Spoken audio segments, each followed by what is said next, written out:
Assalamu alaikum. Welcome to another episode of Seekle, and today in this episode we are going to learn something very different from regular study. तो आज हम लोगों ने देखना है कि अगर आपने लॉन्ग क्वेश्चन में नंबर ग्रैब करने हैं और वो 5 मार्क्स एग्जैक्टली आप लोगों ने लेने हैं, तो आप लोगों ने ऐसी कौन कौन सी चीज़ें हैं जो अपने क्वेश्चन में लिखनी है, अपने आंसर्स को अच्छा बेहतरीन बनाना है ताकि आप लोगों को अच्छे मार्क्स जो हैं वो मिल सकें। सो टुडे जिस तरीके से हमने लास्ट वीडियो में आपसे वादा किया था कि इस वीडियो में मैं आपको 5 हेडिंग सिस्टम के बारे में बताऊंगा। ये 5 हेडिंग सिस्टम बड़ी इंपॉर्टेंट सिस्टम है, ना सिर्फ उन बच्चों के लिए जो कि एफएससी में हैं, बल्कि उनके लिए भी जो कि स्कूल में है। ऑब्वियसली स्कूल में हमारे पास इनफ नंबर्स होते हैं कि हम उनको अच्छे तरीके से ग्रैब कर सकें, लेकिन अगर ये ड्रिल आप स्कूल के ज़माने से ही रखें और ये एक्सरसाइज आप स्कूल के ज़माने से रखें कि आपने आंसर्स को किस तरीके से अटैम्प्ट करना है, तो ये आपकी कॉलेज लाइफ तक बड़ा ज़बरदस्त चल जाता है। इस साल के और पिछले साल के वो बच्चे जिन्होंने फर्स्ट ईयर में थे और उन्होंने फर्स्ट ईयर के पेपर देने थे, ऑब्वियसली वो फर्स्ट ईयर के अपने बोर्ड के पेपर जो हैं वो प्रोसीड नहीं कर चुके हैं। सो उनको एक एज नहीं मिला हुआ, उन्हें नहीं पता कि किस तरीके के क्वेश्चन जो है वो आते हैं, नंबर 1 एंड नंबर 2 उन्हें ये भी नहीं पता कि हमने बोर्ड के पेपर में लॉन्ग क्वेश्चन किस तरीके से अटैम्प्ट करना है। अगर आप मेरे वो वाले लेक्चर्स जो कि मैंने क्लास में दिए थे आप भूल चुके हैं, तो आपके पास ये टाइम है कि आज आप सीख लें कि what are the 5 basics heading system in your long question, ताकि आप अपने लॉन्ग क्वेश्चन को अच्छे तरीके से अटेम्प्ट कर सकें। सो उससे पहले प्लीज़ मेरे चैनल को लाइक एंड सब्सक्राइब करना ना भूलें।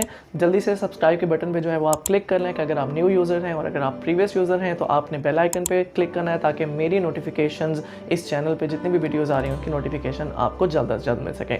So without further wasting time हम चलते हैं हम अपनी आज की वीडियो की तरफ, ताकि आप आज देख सकें what are the 5 heading system.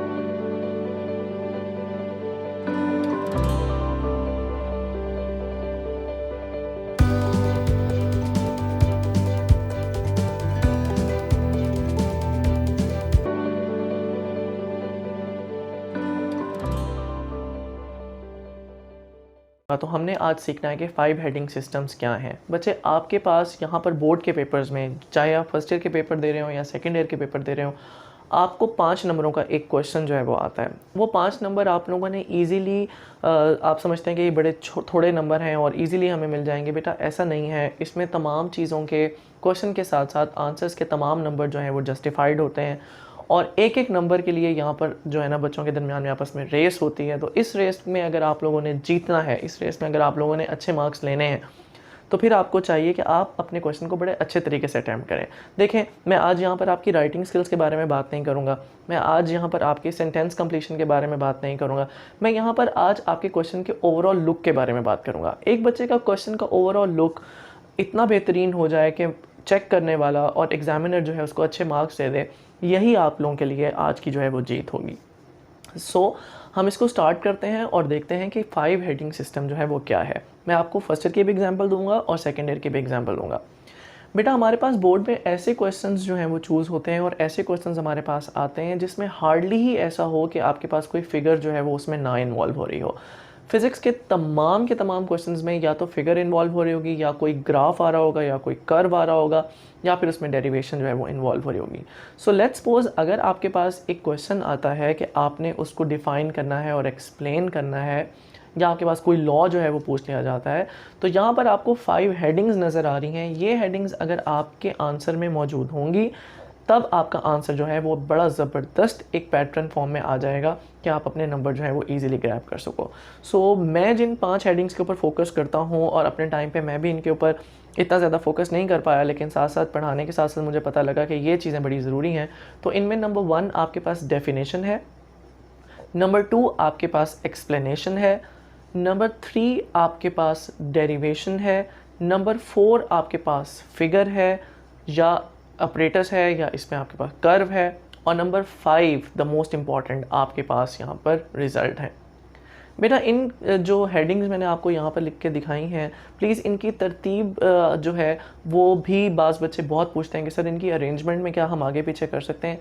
बिल्कुल, कोई इतनी रॉकेट साइंस और हार्ड एंड फास्ट रूल नहीं है, लेकिन ये ज़रूर याद रखिएगा कि आपकी जो डेफिनेशन या स्टेटमेंट है उसको आप नंबर 1 पे ही लिखेंगे, और आपका जो रिज़ल्ट है उसको आप नंबर 5 पे ही देंगे। सो लेट्स सपोज अगर आपको यहाँ पर एक क्वेश्चन आता है, मैं रैंडमली बात करता हूँ, चलें चैप्टर नंबर 5 से हम लोग एक क्वेश्चन ले लेते हैं from first year, and that is the centripetal force. अगर आपको सेंट्रीपिटल फोर्स का यहाँ पर एक क्वेश्चन जो है वो पूछा गया है तो आपने उसको किस तरीके से अटैम्प्ट करना है। बेटा देखें, सबसे पहले आप सेंट्रीपिटल फोर्स या कोई भी टॉपिक होगा, यहाँ पर उसकी एक ग्रीन कलर के ब्लॉक में डेफिनेशन दी गई होती है या स्टेटमेंट दी गई होती है। बाज़ ऐसे क्वेश्चंस जिनमें डेफिनेशन है, जैसे सेंट्रीपिटल फोर्स की डेफिनेशन बनती है, तो आप उसकी हेडिंग जो है वो डेफिनेशन के तौर पे देंगे। लेकिन अगर आपसे यहाँ पर जिस तरह सेकेंड ईयर के बाद जो आपके पास लॉन्ग क्वेश्चन है, फॉर एग्जांपल कूलम्स लॉ है, तो आप उसकी डेफिनेशन नहीं कहेंगे। कूलम्स क्योंकि लॉ है, न्यूटन का चूँकि लॉ होता है, यहाँ जितने भी आपके पास लॉज आएंगे तो उसके लिए आप पहली हेडिंग स्टेटमेंट देंगे। प्लीज़ मेक श्योर कि आप अपनी वर्डिंग पे जो है वो ध्यान दें ताकि आप सही चीज़ को सही जगह पुट कर सकें। So number 1 is your definition and statement. ये वही ग्रीन लाइंस हैं, ये वही ग्रीन ब्लॉक्स वाली चीज़ें हैं जो आपकी बुक में एंड पे दी हुई होती हैं हर टॉपिक के, या टॉपिक के स्टार्ट में दी हुई होती हैं। और there is always some definition of some topics.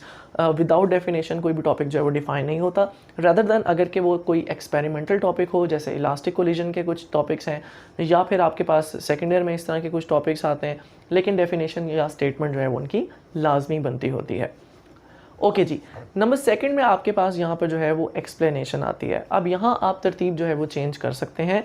अगर आप लोगों ने नंबर 2 पे जो है वो फिगर बनाना चाहें, या अगर आपके पास सेकेंड ईयर से मिल्कन ऑयल ड्रॉप मेथड आ रहा है और आप उसकी अपरेटस डायग्राम बनाना चाहें, तो आप नंबर 2 पे अपरेटस डायग्राम पहले बना सकते हैं और नंबर 3 पे आप एक्सप्लेनेशन लिख सकते हैं। इन दोनों चीज़ों में आप जो है वो चेंज कर सकते हो, नंबर 2 पे एक्सप्लेनेशन या नंबर 3 पे एक्सप्लेनेशन। तो इतना आपके पास मार्जिन मौजूद है। तो 2 पे चले, मैं यहाँ पर आपको लोगों को दे देता हूँ एक्सप्लेनेशन। जिस तरीके से मैं यूज़ करता हूँ उसमें मैं पहले डायग्राम बनाता हूँ और उसके बाद 3 पे जो एक्सप्लेनेशन लिखता हूँ। तो यहाँ पर भी मैंने आपको सबसे पहले 2 पे जो है वो डायग्राम की हेडिंग दे दी, या फिगर की आप हेडिंग दे दें, या एक्सपेरिमेंटल अपरेटस की आप हेडिंग दे दें। जिस तरीके का आपका टॉपिक है, जिस नौयत का आपका टॉपिक है, उसी तरीके की आप हेडिंग जो है वो यहाँ पे देंगे। नंबर 3 पे आपके पास आ जाएगी एक्सप्लेनेशन। बेटा एक्सप्लेनेशन के लिए भी डिफरेंट वर्ड्स होते हैं यहाँ पर। अगर आपका टॉपिक जो है, जिस तरह सेंट्रीपिटल फोर्स अगर आपके पास टॉपिक आया है, तो आप यहाँ पर उसकी एक्सप्लेनेशन दे सकते हैं। लेकिन अगर सेकेंड ईयर से आपको मिल्कन ऑयल ड्रॉप मेथड आ गया तो आप यहाँ पर वर्किंग लिख सकते हैं। अगर आपके पास कूलम्स लॉ आ गया है तो आप एक्सप्लेनेशन लिख सकते हैं। लेकिन अगर इसी तरीके से आपके पास बर्नौलीज इक्वेशन आ गया है तो आप उसका यहाँ पे जो है वो वर्किंग जो है वो एक्सप्लेनेशन की जगह लिख सकते हैं।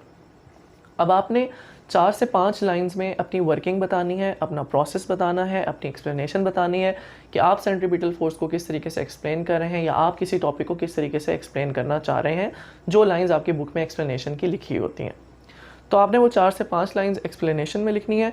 यहाँ याद रहे कि यहाँ एक्सप्लेनेशन में आप कम से कम डेरिवेशन अगर यहाँ पे इन्वॉल्व करें, कम से कम मैथमेटिकल फार्मूला अगर यहाँ पे इन्वॉल्व करें तो उतना ही बेहतर है, क्योंकि मैथमेटिकल इक्वेशन या मैथमेटिकल फॉर्म के लिए मैं मूव कर रहा हूँ अपनी चौथी हेडिंग की तरफ। सो माई 4th heading will be the derivation या मैथमेटिकल एक्सप्लेनेशन। ये 2 वर्ड्स हैं जिससे आप इनको जो है अपने हिसाब से, फॉर एग्जांपल आपने 5 क्वेश्चन अगर अटैम्प्ट करने हैं तो आप पहले 3 क्वेश्चन में या पहले 2 क्वेश्चन में डेरिवेशन का वर्ड यूज़ कर लें, नेक्स्ट 3 क्वेश्चंस में आप मैथमेटिकल एक्सप्रेशन या मैथमेटिकल फॉर्म जो है या मैथमेटिकल इक्वेशन का वर्ड यूज़ कर लें। So you give us the enough variety to the examiner कि वो बोर भी नहीं हो रहा और आपके क्वेश्चन जो है आप खुद भी बोर नहीं हो रहे अटैम्प्ट करते हुए, और आपने एक एनफ वैरायटी जो है वो एक एग्जामिनर को दे दी है ताकि वो अच्छे तरीके से आपका क्वेश्चन जो है उसका आंसर आपको चेक करके आपको दे सके और अच्छे मार्क्स भी देख सके। तो उसके बाद जैसे ही आपने यहाँ पर डेरिवेशन लिखी, सेंट्रीपिटल में आपके पास डेरिवेशन इन्वॉल्व है, मिलिकन में डेरिवेशन इन्वॉल्व है, कूलम्स लॉ में डेरिवेशन इन्वॉल्व है, इसके अलावा फर्स्ट ईयर के बहुत सारे टॉर्क है जिसमें आपके पास एक्सप्लेनेशन इन्वॉल्व है, वर्क डन है जिसमें एक्सप्लेनेशन जो है वो इन्वॉल्व है, डेरिवेशन इन्वॉल्व है, work done by gravitational field है जिसमें आपके पास जो है मैथमेटिकल फार्मूलाज हैं, ये तमाम चीज़ें, इलेक्ट्रिक फ्लक्स है, ये तमाम चीज़ें आहिस्ता आहिस्ता आप मेरे चैनल पे देखते जाएंगे। जितने भी मैं जो है टॉपिक्स डिस्कस करता जाऊँगा उसमें लॉन्ग के साथ साथ मैं बताता भी जाता हूँ कि कौन कौन सी चीज़ें लॉन्ग हैं, साथ में ये कि इनमें डेरिवेशन जो है वो अच्छी भली इन्वॉल्व होती है, क्योंकि फिज़िक्स है, डेरिवेशन के अलावा आपके क्वेश्चन जो है वो यहाँ पर आना ही नहीं है। एंड इन लास्ट बहुत बच्चे ये पूछते हैं कि हम रिज़ल्ट कहाँ से लिखें। बेटा रिज़ल्ट आपको यहाँ पर कोई बना के नहीं दे देगा बुक, ना ही रिज़ल्ट के लिए यहाँ पर कोई स्पेसिफिक वर्डिंग लिखी होगी। आपका रिज़ल्ट क्या चीज़ है? आपका रिज़ल्ट आपकी डेफिनेशन ही है, जहाँ पर किसी भी टॉपिक को जो है वो डिफ़ाइन किया गया होता है लेकिन उसको अगर आप अगेन रिजल्ट में लिख दें सिर्फ एक वर्ड इंक्लूड करने के साथ, विच इज़ 10। अगर आप 10 का वर्ड इंक्लूड कर देते हैं और एंड में हेंस प्रूव्ड लिख देते हैं और रिज़ल्ट में आप वो डेरिवेशन का एक पोर्शन लिख देते हैं जिसमें आपके पास कोई भी चीज़ जो है वो जस्टिफाइड हो रही है, जैसे सेंट्रीपिटल फोर्स है, आप लिख दें कि hence we prove that from all the work done we have done, from all the process we have going through and from all the derivation जो हम लोगों ने यहाँ पे देखी है, we prove that this is the centripetal force which is equal to Fc is equal to M V square over R. और यहाँ पर एंड पे देखें आपने सेंट्रीपिटल फोर्स की अगेन जो है वो फार्मूला लिख दिया, 10 के साथ आपने अगेन जो है वो डेफिनेशन लिख दी, तो विद दिस आपका रिजल्ट भी जो है वो कंपाइल हो जाता होता है। सो यहाँ पर कोई भी ऐसा टॉपिक नहीं है जिसका रिज़ल्ट जो है वो आप ना बना सकें, और ये रिज़ल्ट वाली चीज़ बहुत कम बच्चे जो है वो अटैम्प्ट करते होते हैं। आई विश कि अब आप अपने क्वेश्चंस को जो है अब वो कुछ इस तरीके से अटैम्प्ट करें कि आपके आंसर्स के अंदर ये 5 हेडिंग्स ज़रूर मौजूद हों। सो मैं हमेशा अपनी क्लास में बच्चों को ये बताता हूँ और मुझे आहिस्ता आहिस्ता साल के एंड तक वो 5 हेडिंग सिस्टम जो है वो मिलना शुरू हो जाता है, क्योंकि बच्चे उस ड्रिल से जो है वो ईज़िली गुजरते हैं।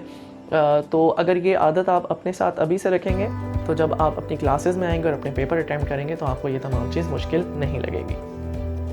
आई होप आज के 5 मिनट आप लोगों के लिए जो है वो बड़े ज़बरदस्त गए होंगे, क्योंकि आज मैंने कोई टॉपिक जो है उसको डिस्कस नहीं किया, बल्कि मैंने आपको एक जनरल ओवरव्यू दिया है कि आपने किस तरीके से अपने क्वेश्चंस को जो है वो अटैम्प्ट करना है कि आपके आंसर्स जो हैं वो बेहतर बन सकें। Thank you so much for your time, thank you so much for your love and support. Please इसी तरीके से देखते रहिए और इसी तरीके से मेरे चैनल पे आते रहिए और मुझे सपोर्ट करते रहिए। Thank you so much. अल्लाह हाफ़िज़।